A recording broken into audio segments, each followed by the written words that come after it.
fans, Brian Blitz here, and welcome to another exciting edition of Superstars The Ring here at ccwrestling.biz. Right now this week, Jerome Jackson is on assignment, so we're going to go solo this week. Folks, this week's big main event is, of course, that heavyweight championship from Stampede, where we all know the outcome, where we saw Hayden Price taking on the future Jonathan Wells in a very explosive match. But before we get to that, we have another bit of a situation here that we're talking about. Recently, we did have the revelation of the assailant and who it was, and of course, I've given my opinions on that in the past, but there's another gentleman that was involved in this whole situation as well. The outlaw Jamie McKinnon was attacked as well, and he approached Rock and Roll Chris Turner in a very unusual circumstance. Now, there's no secret to the past between these gentlemen, and it's definitely been violent at best. But outlaw Jamie McKinnon, in his own unique way, offered Rock and Roll Chris Turner his assistance in the situation. Now, we were able to catch up with Mr. McKinnon and try and get a few words and maybe some clarification on that. So let's go ahead and hear from the outlaw. CCW wrestling fans, now we know who it is. We looked in here, we looked in there, we looked everywhere. But now we know who it is. So, retribution has to be paid to a man. He's got to feel the pain that he put on me. But all the questions are you and Chris Turner drinking buddies now? No, when I get that drink, I drink, and Turner gets that gallon of milk that he drinks every day. We're not going to be buddies. We're not going hunting on my ranch. We're not doing anything together because I still cannot stand Rock and Roll Chris Turner. But you don't take liberties on me. You don't put your hands on the outlaw at no cost.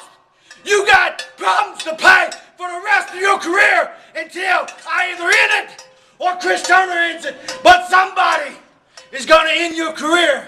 Well, like I said before, outlaw Jamie McKinnon certainly doesn't mince his words with his feelings towards Rock and Roll Chris Turner. But I think it's perfectly obvious that he's willing to put his feelings aside for the sake of the common enemy.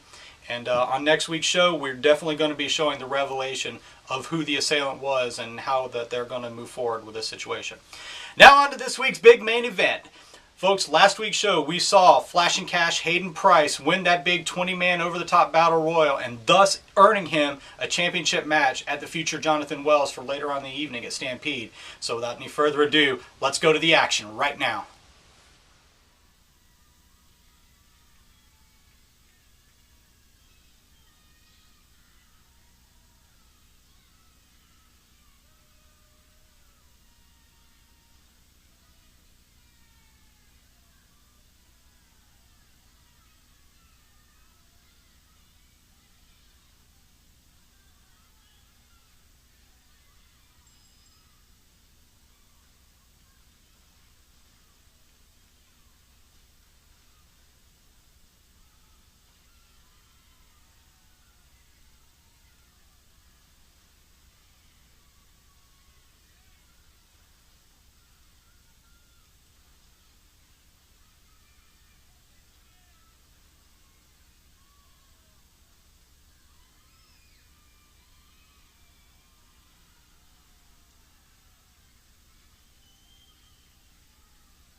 folks, as promised, we did not disappoint.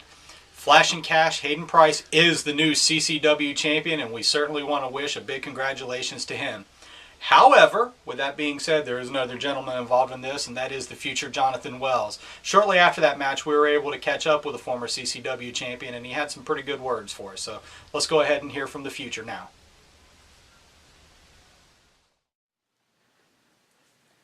Come to you today, a man who has been robbed of everything. A man who has been robbed of any shred of dignity and respect that he might have had. A man who most of all has been robbed of what is rightfully his, and that is the CCW Heavyweight Championship.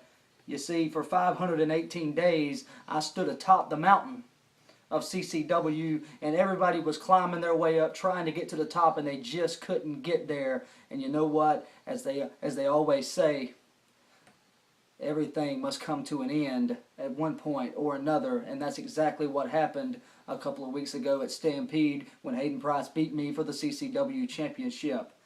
Now, I've had a lot of time to think about this. I hadn't really spoken to anyone. I haven't really seen anybody. I've been keeping to myself because that's what I like to do when I need to think about things, you see. And I've come up with really 3 reasons why this happened, okay? Reason number 1 is the CCW Commissioner, Richard Marshall. You see, Richard Marshall needs to get more involved in CCW. Richard Marshall is not in touch with what needs to be going on in CCW. He's too busy sitting his ass behind a desk in a chair looking at a computer screen to know what's going on and to know what's best for CCW, because what's best for CCW is for me to be CCW champion, just like I was. Number 2 is Boone Anderson. You see, Boone Anderson hadn't been seen for months now.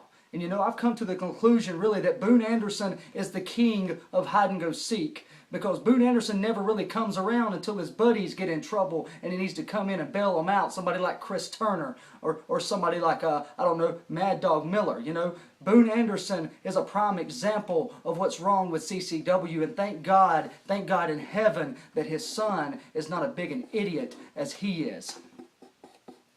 And reason number 3 is because of the fact that I was disrespected ever since day one. I've been disrespected since August 25th, 2012, when I won the CCW Championship to begin with. You see, Richard Marshall and Boone Anderson and everybody else in the CCW office has seen fit to put me in every single unfair, opportunity, I guess. Every single time that they think they could find a way to take the CCW Championship away from me, they did. Well, I'll say this, all right? You tried and you failed, but you know what? You finally succeeded. You know what, Richard Marshall, while you sit your fat ass behind that desk and not do anything, I'm out there busting mine every single night. For 518 days, I busted mine for the company that you represent. Boone Anderson, while you're off doing God knows what, climbing mountains or whatever it is you do, I've been out there busting mine every single night.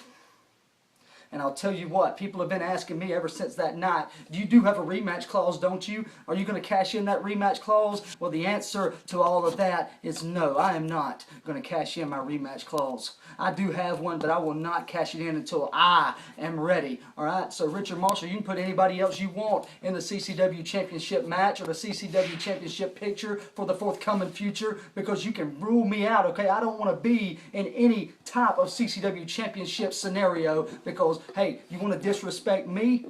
You want to disrespect me? You want to treat me like an idiot? Well, guess what? You're going to find out firsthand what it's like not to have the future Jonathan Wells in the limelight. And you're going to see exactly how it hurts CCW. Because you know what? Who knows what I'm going to do next, huh? Maybe I'll go out and I'll start attacking people. I don't know. Maybe I'll go out and I'll warm my hands by a campfire. Maybe I'll go out and I'll learn how to high fly, okay? Because just because I'm not an ass kisser like Chris Turner or Mad Dog Miller or Hayden Price or anybody else does not mean that I am not the best wrestler you've got, and you will realize that firsthand. So what's next for the future of Jonathan Wells, I don't know. But I know one thing, nobody will ever, and I mean ever, break a record that I have set. 518 days as CCW champion is unprecedented. And from this point forward, you people will really find out why I am the best damn wrestler in CCW. Well, there you have it. As always, the future Jonathan Wells, certainly never at a loss for words, folks. All right, don't forget, ladies and gentlemen, on next week's show, we're going to see the revelation of the mystery attacker. I know who it is, and there are several of you as well that do, but for the benefit of everybody, we're going to see everything and the events and how they unfolded on next week's show. But until then, folks, make sure you're constantly checking Facebook. Always return to the website here at ccwrestling.biz. And until next time, ladies and gentlemen, for Jerome Jackson, I'm Brian Blitz, and we will see you at ringside.